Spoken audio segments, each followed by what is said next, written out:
오늘 하나님의 말씀은 신약성경 에베소서 6장 1절로 3절까지 말씀입니다.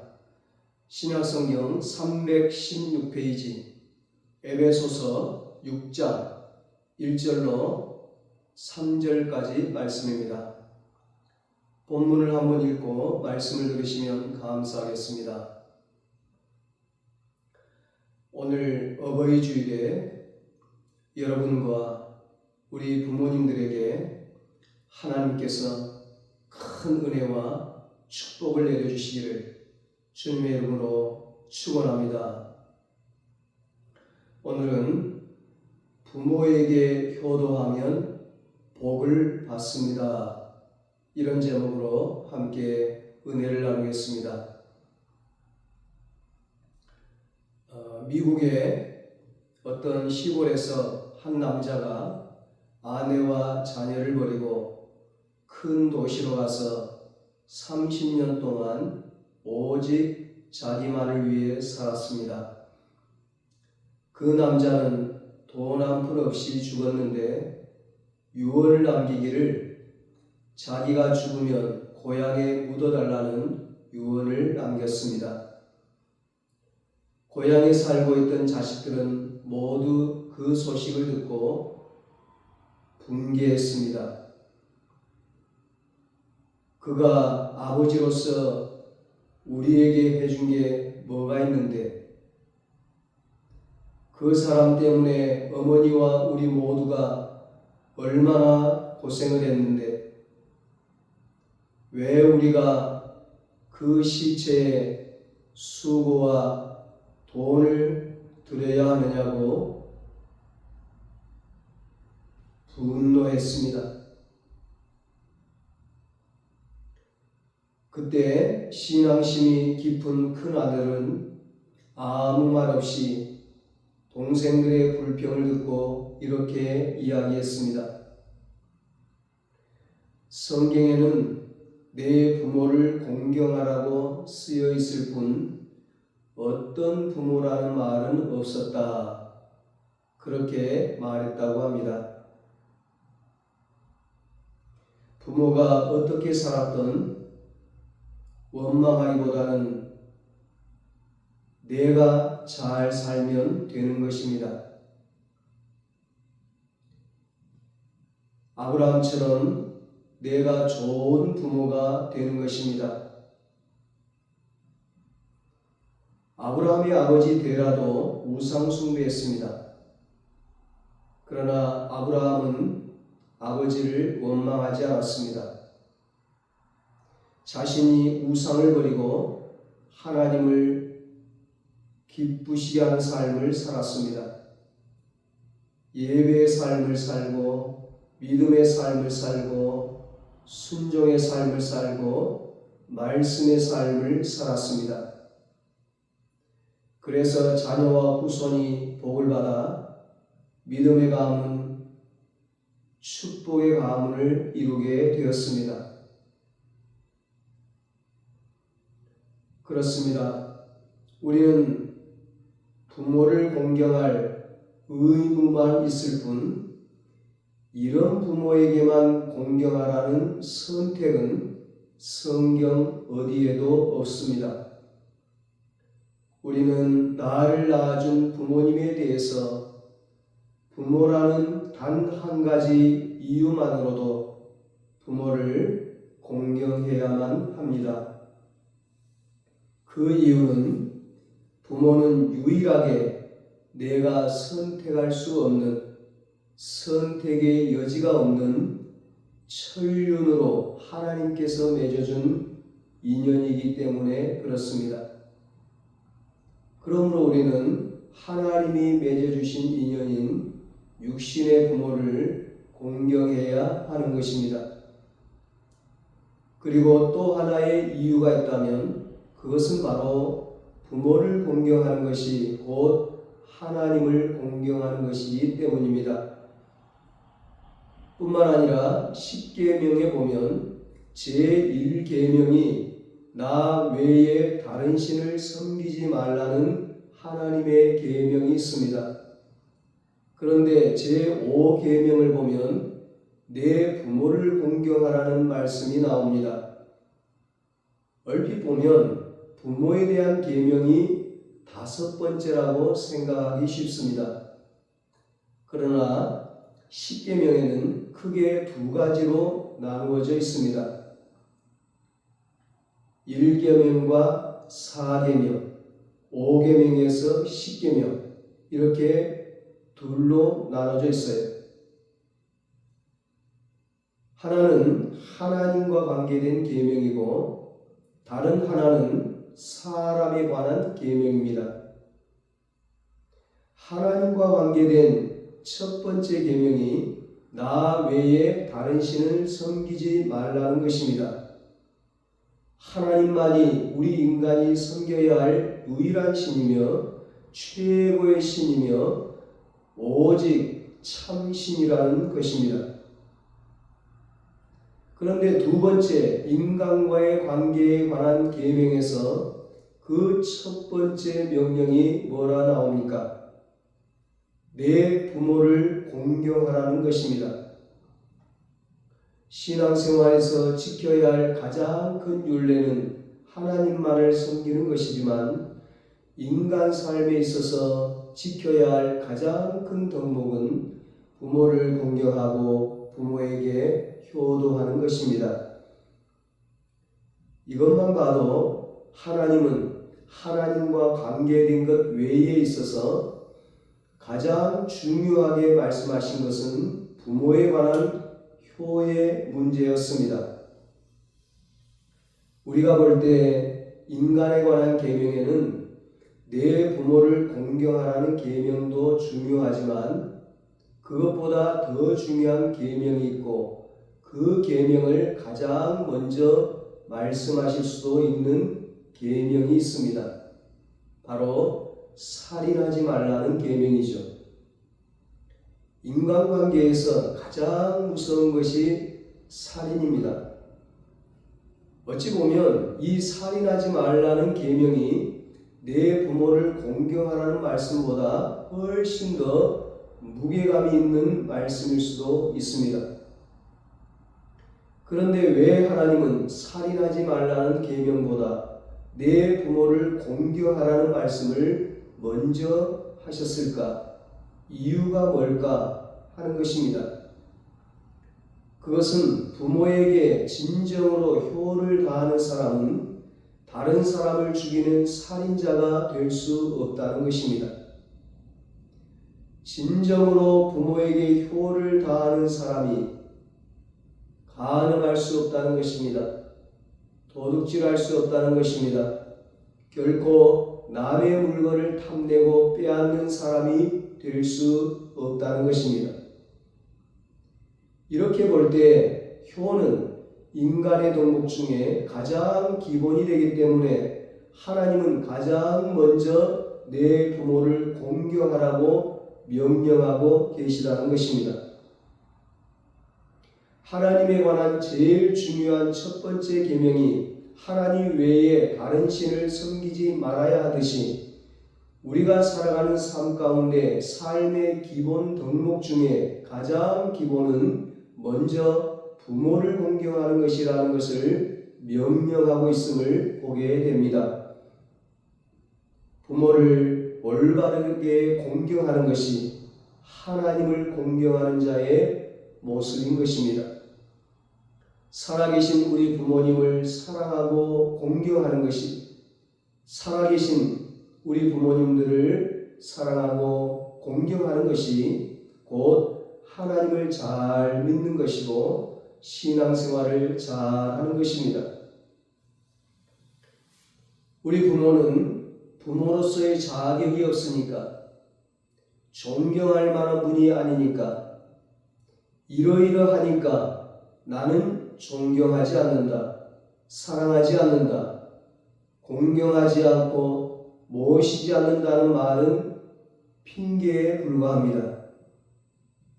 자녀는 그렇게 판단하고 말할 자격조차도 없습니다. 왜냐하면 부모님은 유일한 나의 부모이기 때문에 그렇습니다. 하나님은 하나님이시듯 부모님은 부모님이신 것입니다. 창조주 하나님 없이 우리가 없듯이 부모 없이 우리가 있을 수 없기 때문입니다. 그 절대적인 진리 앞에서 무슨 이유와 핑계가 필요하겠습니까? 우리는 그저 하나님의 위대함에 무릎 꿇을 수밖에 없듯이 부모님이라는 그 위대하심 앞에 고개 숙일 수밖에 없는 것입니다. 하나님 말씀에 내가 이러이러할 때는 따르고 섬기고 이러이러할 때는 따르지 않아도 된다라고 말씀하신 적이 없으십니다. 무조건 하나님 말씀에 따르고 순종해야 합니다. 성경 어디에도 내 부모를 공경하라고 쓰여 있을 뿐 이러이러한 부모에게만 공경하라는 말이 없습니다. 좋은 부모에게만 공경하고 나에게 사랑을 베풀어주고 사랑해준 부모만 공경하고 나쁜 부모에게는 공경하지 않아도 된다라는 말씀은 성경 어디를 찾아봐도 없습니다. 구약 성경 창세기 9장에 보면 노아가 술에 취해 벌거벗어 누워 잘 때 그 부끄러운 모습을 보고 셈과 야벳은 뒷걸음질로 아버지의 수치를 보지 않고 옷을 입혀 주었습니다. 수치를 가려 주었습니다. 그러나 함은 아버지의 수치를 보고 덮어준 게 아니라 형들에게 일러 바쳤던 사건이 나옵니다. 이 일로 셈과 야벳은 큰 축복을 받지만 함은 영원히 자기 형제들의 종이 되는 저주를 받게 됩니다. 이 이야기가 주는 교훈이 무엇입니까? 아비의 수치를 가려주는 자녀들이 복되더라는 것입니다. 아비의 실수를 흉보고 그것을 고자질하는 자녀는 결코 축복받을 수 없습니다. 아무리 부모가 실수하였다고 하지만 자녀들은 부모의 수치를 가릴 줄 아는 자녀가 되어야 하고 그것을 빌미로 부모 공경을 포기하는 것은 결코 하나님이 원치 않는다는 사실입니다. 사랑하는 여러분, 부모님에게 어떤 수치가 있다고 할지라도 자녀들은 그 수치를 덮어드리고 가리워줄 수 있어야 합니다. 그것이 자녀들의 마땅한 도리인 것입니다. 부모님은 우리를 위해서라면 모든 것을 희생하십니다. 자식 앞에 부모는 자신의 목숨도 아깝지 않게 여기십니다. 부모님은 하나님의 대리자이십니다. 그러므로 부모님은 위대하시며 우리가 이 땅에서 공경해야 할 마땅하신 분이십니다. 부모를 공경할 줄 아는 사람만이 하나님을 잘 섬길 수 있는 사람입니다. 부모를 공경할 줄 모르는 사람이 하나님을 잘 섬길 수는 없습니다. 부모를 팽개치고 하나님을 잘 섬기는 사람은 그 어디에도 없습니다. 만일 그런 사람이 있다면 그 사람은 하나님을 잘못 섬기는 사람입니다. 오늘날 도덕과 윤리가 땅에 떨어진 이 시대에 참으로 효를 다해 부모를 섬기는 사람을 찾아보기 힘든 시대에 우리는 살고 있습니다. 버려지고 팽개쳐지는 부모들이 얼마나 많은지 모릅니다. 오늘 우리 사회의 가장 큰 문제는 실업의 문제가 아닙니다. 청소년 문제도 청년 문제도 아닙니다. 노인 문제입니다. 그러니 하나님을 진심으로 섬기는 신앙인도 찾아보기 힘듭니다.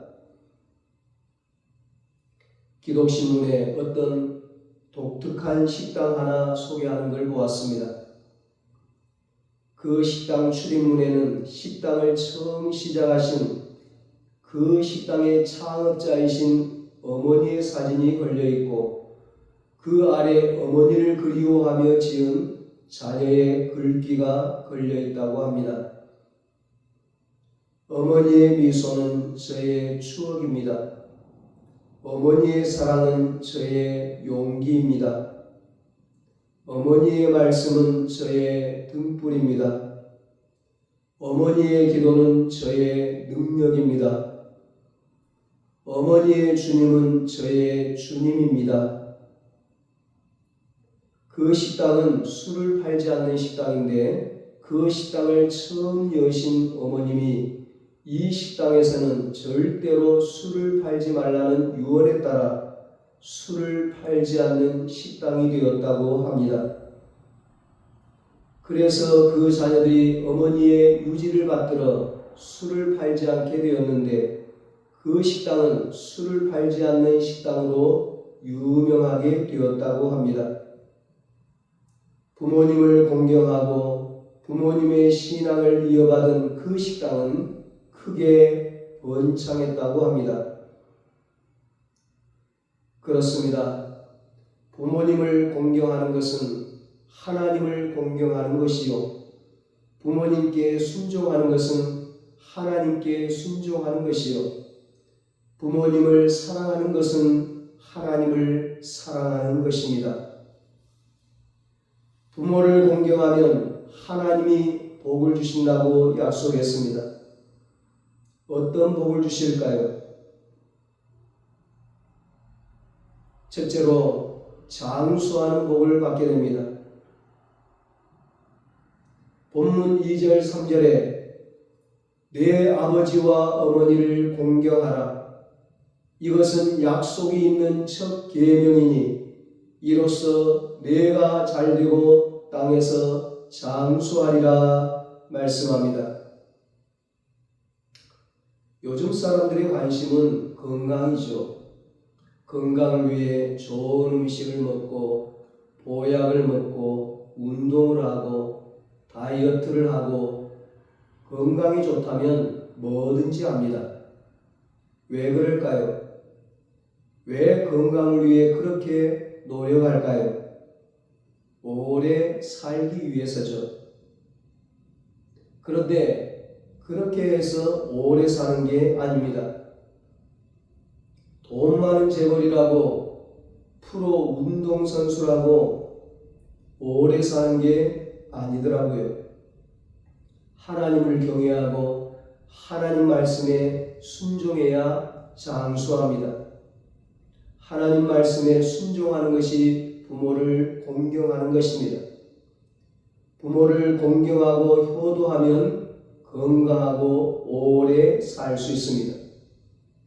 내 아버지와 어머니를 공경하라. 이것은 약속이 있는 첫 계명이니 이로써 내가 잘되고 땅에서 장수하리라. 아멘. 여러분, 부모를 공경하면 어떤 복을 받습니까? 둘째로 잘되는 복, 형통의 복을 받습니다. 성경은 부모에게 효도하면 모든 일이 잘 풀린다고 말씀합니다. 반대로 이 신명기 27장 16절에 부모를 거역하는 자는 저주를 받을 것이라고 했습니다. 하나님 말씀대로 살지 않고 부모에게 효도하지 않고 아무리 잘 되려고 열심히 공부하고 노력해도 되지 않습니다. 길이 막힙니다. 길이 열려야 잘 되는 것입니다. 길이 열려야 형통하게 되는 것입니다.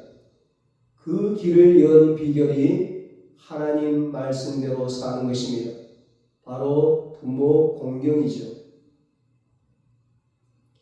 어버이 주일이 되고 어버이날이 되면 부성애를 나타내는 가시고기와 모성애가 가장 강한 우렁이가 떠오릅니다.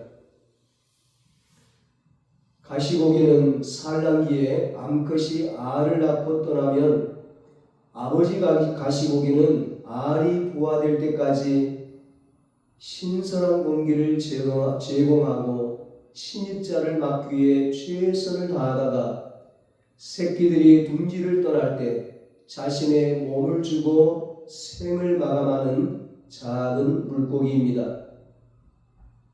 자식들을 위해 수고하고 희생하다 조용히 한 세상을 마감하는 아버지들의 모습을 보여주는 감동적인 드라마죠. 또 우렁이는 제 몸에다 알을 낳고 새끼들은 어미의 살을 파먹으며 성장합니다. 한 점의 살도 남김없이 새끼들에게 먹이로 주고 빈 껍데기가 되어 조용히 물에 떠내려 갑니다. 자녀를 위해 자신의 몸을 아낌없이 주신 아버지가 또 있습니다. 바로 하나님 우리 아버지이십니다. 하나님은 자신이 직접 사람이 되어 이 땅에 오셔서 십자가 위에서 저와 여러분을 위해 모든 것을 다 주셨습니다. 부모의 희생적인 사랑은 십자가에서 우리를 위해 희생하신 주님의 사랑을 의미하는 것입니다. 자녀들이 제 아무리 효도를 다한다 해도 이런 부모의 사랑을 어찌다 갚을 수 있겠습니까? 어버이 주일에 가시고기와 우렁이를 생각하며 그리고 십자가의 주님을 생각하며 못다한 효도를 생각하게 됩니다. 여러분, 무엇이 복입니까? 효가 복입니다. 효가 있는 가정이 복입니다. 효를 받는 부모가 복이고 효도하는 자식이 복입니다. 여러분, 자녀 교육을 바로 하고 싶습니까? 효도하십시오. 그러면 내버려둬도 자녀들은 저절로 훌륭하게 자라게 됩니다. 효는 문화의 유산이 아닙니다. 효는 이 나라의 단순한 도덕이 아닙니다. 세상의 어떤 종교의 가르침이 아닙니다. 이것은 성경적인 진리요 하나님의 뜻입니다. 세상이 아무리 변해도 이 크나큰 원리와 진리는 변하지 않습니다. 효도는 복의 근원이라고 했습니다. 잘되고 땅에서 장수하며 가정이 화목해지는 복을 받습니다. 믿음의 가문, 축복의 가문을 이루는 복을 받습니다.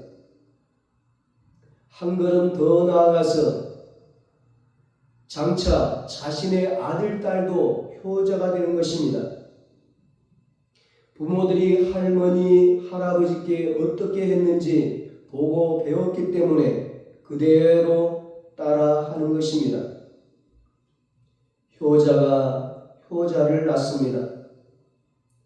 어른을 사랑하면 바로 그것은 장차 올 내 미래를 사랑하는 것이 된다는 말입니다. 하나님은 믿음의 사람들이 복을 받고 복을 누리는 사람이 되기를 원하십니다.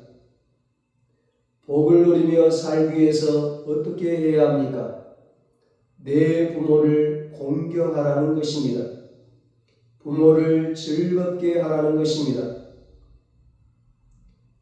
그런데 여러분, 진짜 부모님을 즐겁게 하는 것이 무엇일까요? 용돈 많이 드리는 것, 좋은 음식 사드리는 것, 좋은 옷 사드리는 것, 여행시켜드리는 것, 물론 이런 것도 부모를 즐겁게 해드리는 것입니다. 그러나 부모님을 최고로 즐겁게 해드리는 것, 최고로 효도하는 것, 최고로 복된 것, 그것은 부모님을 천국 가게 하는 것입니다. 부모님의 영혼이 구원받게 하는 것입니다. 그래서 천국에서 영원토록 즐겁게 살도록 해드리는 것입니다.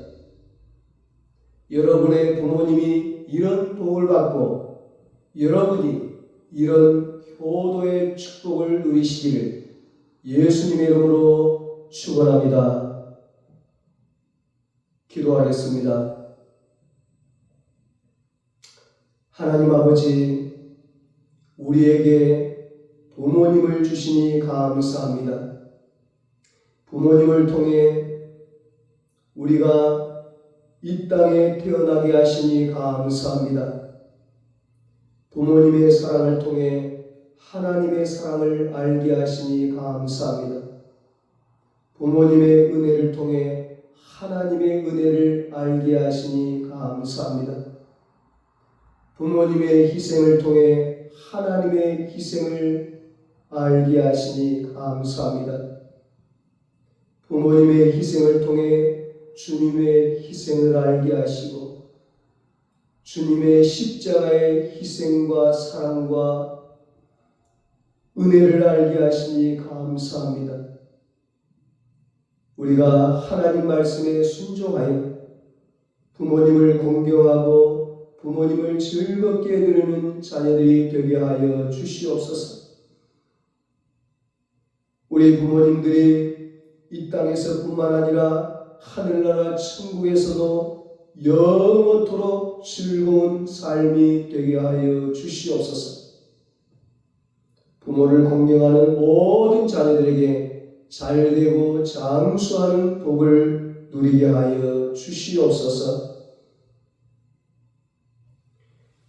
이제는 우리 주 예수 그리스도의 무한하신 은혜와 하나님 아버지의 사랑하심과 성령님의 위로하시고 교통하시고 영원토록 함께 하시는 은혜가 하나님 말씀에 순종하여 부모님을 공경하고 효도의 축복을 누리기로 다짐하는 사랑하는 모든 성도들과 저들의 가정과 자녀들과 사업과 직장 위에 이제로부터 영원토록 함께 있을지어다.